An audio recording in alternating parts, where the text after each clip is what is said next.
The great question: imagine you're standing in a quiet room. The light is dim, the air heavy. You're alone, or at least, you think you are.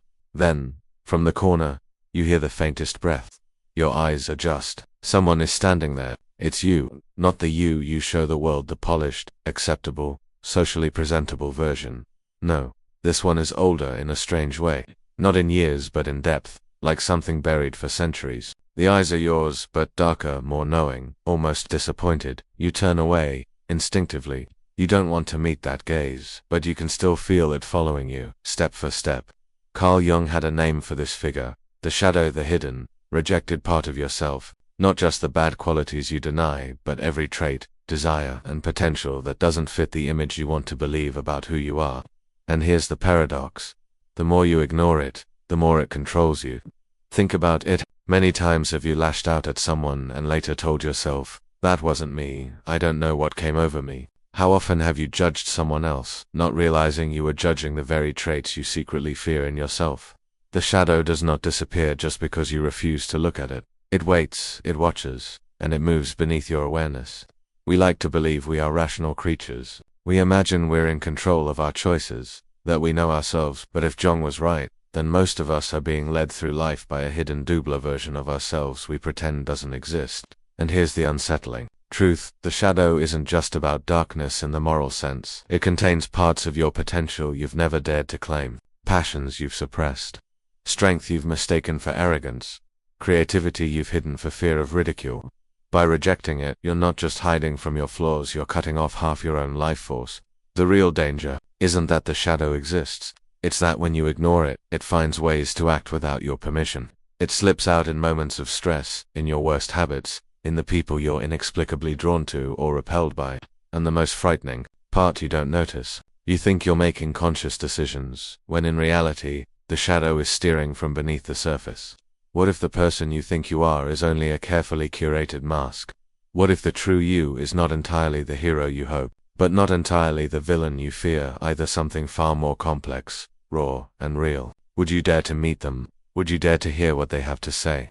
Most people don't. They spend their lives in a quiet, desperate performance, polishing the mask, hoping no one notices the cracks. They become experts at distraction, keeping busy, blaming others, numbing themselves with entertainment, or chasing goals that keep them from looking inward. It works until it doesn't, because the shadow is patient, but it is not silent. It will find a way to be seen, and when it does, it can dismantle everything you thought was solid: relationships, careers, even your sense of meaning. Jung warned that ignoring the shadow is like sealing a wild animal in your basement. You may not hear it for a while, but it's still down there, growing restless, stronger, more desperate. Eventually, the door will break, and when it does, you won't be ready. So here is the great question: is it better to live in the safety of the mask, risking a collapse when the shadow finally breaks through, or to face it now, to risk being undone in the hope of becoming whole? If you've ever felt like your life is being quietly sabotaged by something you can't name, if you've ever felt a strange pull toward behaviors or desires you don't understand, if you've ever sensed that there is more to you than the person you've been pretending to be, then you are already standing in the same dim room I described. The shadow is already there, watching you. The only question is whether you will turn toward it or keep pretending you don't see it. And here is where the journey begins. 2. Understand not only what the shadow is, but why it exists, and why ignoring it is the surest way to let it destroy you. The hidden problem and its psychological, philosophical roots. You might think the shadow is some ancient relic of our evolutionary past, an outdated survival instinct that modern life should have erased. But in truth, it's not an accident. It's a built-in function of the psyche, born from the way human beings survive not just in the wilderness, but in the far more dangerous terrain of other people's expectations. From the moment you were old enough to understand language, you were taught that certain parts of you were acceptable, and others were not. You learned, often without words, that love and approval had conditions. Some emotions were met with smiles and warmth. Others, anger, envy, pride, vulnerability, were met with frowns, punishment, or silence. You adapted, you hid, you became what you were rewarded for being. Carl Jung wrote that the shadow is that which you yourself do not wish to be. But it's more precise to say, the shadow is what you were taught you must not be. This is where psychology meets philosophy. Jean-Paul Sartre might say that we were condemned to be free. yet immediately chained by the social scripts that tell us who we're allowed to be. Nietzsche might add that by denying our raw, chaotic nature, we trade the possibility of greatness for the comfort of mediocrity. And here's the cruel twist: society depends on this. If every child grew up fully integrated, unashamed of their shadow, they would be far less predictable. They might not obey the same systems, buy into the same narratives, or accept the same hierarchies. A well-behaved citizen is one who's mastered the art of self-censorship. In psychological terms, this process of suppression begins with ego formation. The ego, your conscious sense of self, acts like a spotlight in the dark. Whatever falls inside its beam becomes me. Whatever lies outside, in the dark, becomes not me. The shadow lives there, outside the beam, not because it's evil, but because you've been trained not to look. Freud believed this was the work of the superego, the internalized voice of authority, whispering the rules of how to behave, shaping the self into something that will fit neatly into the social order. Jung, however, saw the shadow as more than just repression. It's a vast repository of psychic energy. Every impulse you've ever denied doesn't simply vanish, it's stored. This storage has consequences. Philosopher Arthur Schopenhauer, with his grim but unflinching view of life, suggested that much of human suffering comes from the conflict between our inner will and the external world. The shadow is the battlefield where that war is fought. The traits we suppress don't become weaker. They become distorted, warped by years of disuse and shame. When they resurface, they often do so in ways that feel alien to us. You might project them onto others, hating in them what you secretly fear in yourself. You might see sudden bursts of behavior, rage, cruelty, selfishness that feel out of character, but are in fact deeply in character, just not in the character you've been performing. Consider this. Your envy might be a sign of neglected ambition. Your arrogance might mask unclaimed confidence. Your stubbornness might be the shadow form of deep integrity. The qualities you repress don't disappear, they twist. Nietzsche, ever the provocateur, argued that one must have chaos in oneself to give birth to a dancing star. The shadow is that chaos. Without it, your creativity, vitality, and personal power remain caged. But to access them, you must be willing to confront the parts of yourself that scare you most. Why don't most people do this? Because confrontation means destabilization. The ego likes certainty. It clings to the story it has built. I am a good person. I am in control. I know who I am. The shadow threatens that stability. To admit it exists is to admit you are not entirely who you think you are. This is why Jung describes shadow work as a moral as well as a psychological task. It requires radical honesty, the willingness to see your own capacity for cruelty, pettiness, and deceit not as flaws to be annihilated, but as truths to be integrated. Here's the deeper philosophical root. We live in a culture obsessed with binaries: light, dark, good, evil, success, failure, but the human psyche is not built on binaries. It's a spectrum, a tension of opposites. Jung believed that wholeness comes not from choosing one pole over the other, but from holding both. When you deny the shadow, you aren't eliminating evil, you're blinding yourself to half of reality. And blindness always comes with a cost. Think about the people you've known who seemed too nice, too eager to please. Often beneath that niceness lies unacknowledged resentment, jealousy, or rage. Think about those who project absolute certainty and strength. They may be hiding fear and insecurity so deep they can't bear to name it.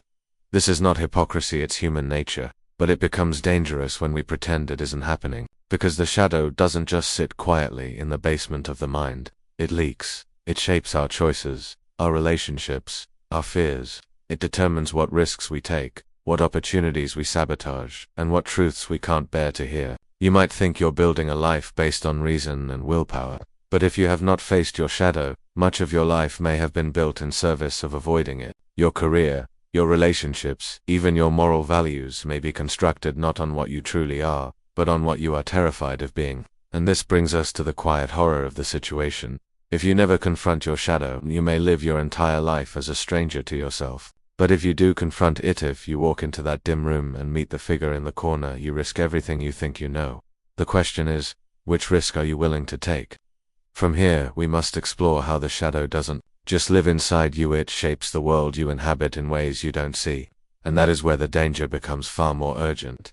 The unseen consequences. Imagine a city built on unstable ground. From the street level, the buildings look sturdy, the lights are bright, and the sidewalks are clean, but deep beneath the surface, the earth is fractured, shifting, restless. No one talks about it, because the danger is invisible. Yet one day, the ground will move. Your shadow is that unstable ground, and the more you ignore it, the more pressure builds beneath your feet. The first unseen consequence is projection. Jung called it the convenient out. Rather than admit you carry certain traits, you spot them in others and condemn them. You hate the arrogance in your coworker because it reminds you of your own unacknowledged pride. You're disgusted by someone's selfishness because deep down, you know you've ignored your own needs out of fear of judgment, and it has left you resentful. Projection is a mirror you mistake for a window, and the problem with mirrors is, they reflect you whether you like it or not. The second consequence is self-sabotage. Every part of you that lives in the shadows still has influence over your behavior, even if you've locked it away. The ambitious drive you repressed because it clashed with your humble self-image might manifest as procrastination, indecision, or bad luck. The assertiveness you buried might surface in sudden bursts of aggression, alienating the very people you want close. You think you're steering your life, but often it's the shadow holding the wheel, taking you exactly where it wants away from what scares it most. Then there's the collective scale. Entire cultures have shadows. A society that prides itself on progress may bury its history of exploitation. A nation that calls itself free may quietly maintain systems of control so invisible they are mistaken for natural order. The cultural shadow operates just like the personal one. Everything that doesn't fit the official narrative gets buried, only to resurface in distorted, often destructive ways. History's most catastrophic events, rise of totalitarian regimes, the outbreaks of genocides are often the result of collective shadows erupting. When enough people repress their inner darkness, that darkness seeks expression through mass movements,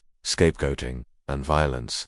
Here's the paradox. The shadow always wants integration, but it doesn't care whether it's expressed creatively or destructively. If you refuse to acknowledge your capacity for cruelty, it may manifest in ways you can't control through cutting remarks, emotional withdrawal, or passive-aggressive sabotage. On a global scale, if a society refuses to acknowledge its shadow, it will manifest in policies, propaganda, and wars. The third consequence is the erosion of authenticity. If you've spent your life avoiding your shadow, you've also spent your life avoiding the raw, unfiltered truth of who you are. You start living in performance mode, carefully curating your words, your emotions, even your ambitions, to match a socially acceptable mask. But here's the trap: masks don't just hide you from others, they hide you from yourself. You begin to forget where the mask ends, and you begin. Nietzsche once warned that whoever fights monsters should see to it that in the process he does not become a monster. In the same vein, whoever hides from their shadow should see to it that they do not become their mask. And yet, there's something more insidious. When the shadow remains unintegrated, it doesn't just distort the negative qualities you've suppressed, it also distorts the positive ones. Your creativity, for instance, often springs from the same chaotic well as your darker impulses. The problem is, if you lock the well to keep out what you fear, you also lock out what you need. Many artists, thinkers, and leaders have found that their greatest breakthroughs came when they stopped running from their shadow and started listening to it. If you've ever wondered why you feel stuck, uninspired, or emotionally numb, it might be because you've shut off the very part of you that could bring you to life. On the neurological level, this makes perfect sense. The brain's emotional and instinctual centers, the amygdala, the limbic system, don't neatly separate good and bad impulses. Suppression of one kind of emotion often dulls them all. If you repress your anger, you may also dull your joy. If you bury your grief, you may also mute your capacity for love. You cannot selectively numb. The fourth consequence is existential emptiness. Viktor Frankl, in his exploration of meaning, observed that much of modern suffering comes not from tragedy itself, but from the lack of meaning in life. An unintegrated shadow robs you of meaning because it robs you of wholeness. You cannot truly know what you're here for if you are missing half of yourself. In this sense, ignoring the shadow is not just a psychological oversight, it is a spiritual crisis. You may climb the ladder of success only to realize, at the end, that it was leaning against the wrong wall. This is the silent war inside your mind, not a clash between good and evil, but between the part of you that wants truth at any cost and the part that will do anything to avoid it. It is silent because it happens beneath awareness. It is a war because one side will not stop until it wins. And if you do nothing, the side that fears the shadow always wins by default. But here's the question that keeps everything in tension. If confronting the shadow risks dismantling the self you've built, what happens if you don't confront it? The answer is the same as what happens to that city on unstable ground. Eventually, the cracks will show. Relationships will collapse under the weight of unspoken resentment. Ambitions will crumble under the pressure of hidden fear. And somewhere, in the quiet hours of the night, you'll feel it, that strange, unnameable ache that whispers, "This is not the life you were meant to live." The good news, if you can call it that, is that collapse is not the only outcome. There is another path. It is not safe, and it is not comfortable, but it is real. It is the rebellion. The rebellion. How to break free. The rebellion doesn't begin with a battle cry. It begins with a whisper, one you've been ignoring for years. It comes in those moments when you suddenly see yourself from the outside. The argument where you hear your own voice and think, who is this person speaking? The decision you make that feels hollow, mechanical, as though it wasn't you making it at all. The quiet, insistent feeling that life has been happening to you, and you've been standing just outside of it. That whisper is the shadow calling. Breaking free doesn't mean destroying the shadow. That's the mistake most people make. They treat it like an enemy to be slain. But the shadow is not your enemy. It is your exile, waiting to be brought home. Carl Jung compared shadow integration to alchemy, the transformation of lead into gold. The lead is the raw, heavy, unrefined matter of your hidden, self-your suppressed desires, fears, and contradictions. The gold is the wholeness that emerges when you can face those elements without flinching. But how do you begin? Name the unnameable. The shadow feeds on vagueness. As long as you keep it in the category of bad stuff I don't want to think about, it remains formless and, therefore, unmanageable. Start noticing your emotional spikes. Who irritates you the most? Whose behavior disgusts you? What traits in others make you instantly defensive?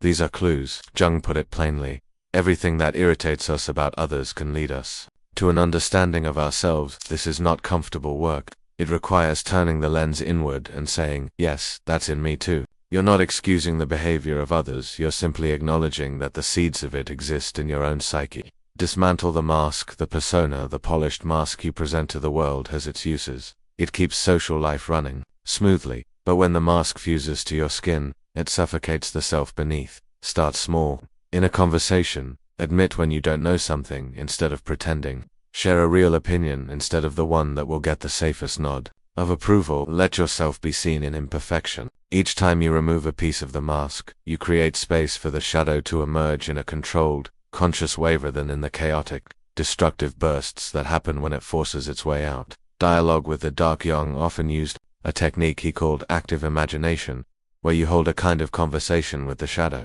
This might sound strange, but it's a method for giving shape and voice to what you've repressed. You could journal from the perspective of your shadow. If I could speak freely, I would say, you could visualize meeting it in a room, and asking, what do you want from me? The answers may be surprising. The shadow doesn't always demand revenge, often wants acknowledgement, expression, and purpose. Reclaim the disowned powers inside. The shadow are not only the traits you dislike, but also the traits you've been told you shouldn't have: ambition, sensuality, assertiveness, playfulness, independence. Think of it like a locked vault. You put your demons inside, but you also accidentally locked away your angels. Rebellion means breaking into that vault and sorting through the contents, not to unleash everything at once, but to reintegrate what will make you whole. Create instead of suppress. The shadow's energy will express itself one way or another. The rebellion is choosing the creative outlet over the destructive eruption. Many of history's most brilliant creators, Frida Kahlo, Dostoevsky, David Bowie, drew directly from the darker corners of their psyche. They didn't sanitize their pain, they transmuted it into art, philosophy, and performance. If you feel rage, channel it into movement, music, or building something with your hands. If you feel envy, use it as a map toward what you truly desire. Every shadow emotion is a signal, pointing to an unmet need or unexplored potential. Resist the comfort trap. Integration is uncomfortable. There will be moments when you long for the simpler life of avoidance. The rebellion means refusing that false peace. Nietzsche spoke of amor fati, the love of one's fate. To love your fate is to embrace not only the light, but also the dark, as an inseparable part of the life you've been given. You will want to retreat. You will tell yourself that now isn't the right time to face these things, but the right time is always now, because the shadow grows stronger in delay. The rebellion is not a single act, it's a way of living. It's when you stop saying, I am this type of person, and start saying, I am a whole person, with contradictions and chaos, and I choose to know myself. It's when you stop asking, how can I hide my darkness? And start asking, How can I give it a place to breathe without letting it consume me? It's when you realize that freedom is not the absence of fear, but the ability to walk toward it and remain intact. And slowly, something shifts. You notice you react differently to people who used to trigger you. You find a strange kind of peace in moments that would once have sent you spiraling. You feel more real, less like a performance, more like a person. This is the reward of the rebellion. Not perfection, not purity, but wholeness. But there is still one more step, one more truth. Because even when you've made peace with your shadow, even when you've learned to live in dialogue with it, there's a deeper realization waiting. It's not about the shadow at all. It's about what lies beneath. It's something far more unsettling and far more liberating. And once you see it, there's no going back. The ultimate truth, the final, most powerful realization. There comes a point in shadow work when the ground beneath your feet shifts. Not because the shadow has been conquered, it hasn't, and never will be, but because you realize the shadow was never really the final adversary. The greatest illusion is that there is a you and a shadow, neatly separated. That you could somehow surgically remove the darkness and keep only the light. That's the child's fairy tale, fantasy of being the hero without the villain, of wearing the crown without ever touching the mud. But here is the final truth. The shadow is you, and so is the light. And there was never a war, only your refusal to see that the battlefield was your own reflection. When Jung spoke of individuation, the process of becoming your whole self, he didn't mean turning into something perfect. He meant collapsing the walls between the compartments of your soul. What you feared as other was always you. What you despised in others was the part of you left starving in the dark. What you fought against most violently was the part of you that wanted to come home. And this changes everything. You realize that when you judge someone, you're really judging a part of yourself you haven't claimed. When you fear someone's power, you're fearing your own dormant strength. When you envy someone's freedom, you're longing for the version of yourself you locked away. This is why ignoring the shadow destroys you. It's like cutting off your own limbs because you're afraid of where they might walk. You hobble through life, mistaking the limp for virtue. But once you stop seeing the shadow as an enemy, stop limping, you begin to walk both into light and into darkness with the same steady step. The paradox of wholeness here is the paradox. The moment you integrate your shadow, the need for constant self-defense evaporates. You stop guarding the image you want others to see, because you know the image isn't the truth anyway. You stop obsessing over whether people see you as good, because you understand good and bad were never the whole story. The truth is messier, wilder, more alive. The truth is that you are not a fixed point, you are a spectrum, a shifting, contradictory, chaotic, and yet astonishingly coherent spectrum. And that's the freedom, the permission to be everything you are, without editing yourself into fragments. The shadow was never the end, it was the door. Jung once wrote. One does not become enlightened by imagining figures of light, but by making the darkness conscious. The point of making the darkness conscious isn't to bask in the darkness forever. It's to walk through it and find that beyond it, there is something even deeper, something that is neither dark nor light, but both. It's the recognition that your true self doesn't live in categories. It isn't the polished self, and it isn't the hidden self, it's the vast space that contains both. And once you step into that space, the war inside your mind ends, because you've won, but because you've realized there was never a war to begin with. The ultimate liberation, here's the secret most self-help never tells you. The goal isn't to fix yourself. The goal isn't to become better. The goal is to stop believing you were broken in the first place. This doesn't mean you stop growing, it means your growth is no longer fueled by shame, fear, or the illusion of incompleteness. You start making choices not because you're trying to outrun your shadow, but because you're walking in step with it. You stop fearing your flaws because you see them as raw material, not moral verdicts. You stop playing the exhausting game of pretending to be someone you're not. And the moment you drop that pretense, you feel an energy you didn't know you had, a surge of life that was always there, waiting for you to stop dividing yourself in two. A new kind of power. When you live this way, people notice, not because you become flawless, but because you become real. There's a quiet gravity to someone who has met their shadow and shaken its hand. They are harder to manipulate, because they've seen the tricks of their own mind. They are less afraid of chaos, because they've walked into their own storms and returned. They radiate a freedom that others can feel, even if they can't name it. That's what makes integrated people dangerous, not in a harmful way, but in the way a wildfire is dangerous to a forest that's been suffocating under deadwood. They burn through illusions. They refuse to play the role they're given. Imagine standing in a mirror maze. For years, you've been fighting the reflections, thinking they were enemies closing in. You punched, You ran, you hid only to find another reflection waiting. Then one day, you stopped, you touched the glass, and you realized that every face staring back was yours. You don't need to shatter the mirrors anymore. You just need to walk straight through them. The silent war inside your mind ends the moment you stop trying to win and start trying to listen. The shadow was never here to destroy you, it was here to complete you. And once you let it, you will discover the most dangerous, most liberating truth of all: there is nothing in you that is unworthy of being known. And when you know yourself fully, when nothing inside is a stranger, you will not just survive this life, you will inhabit it completely, fiercely, unapologetically. The war ends, the self remains, and at last, you are whole.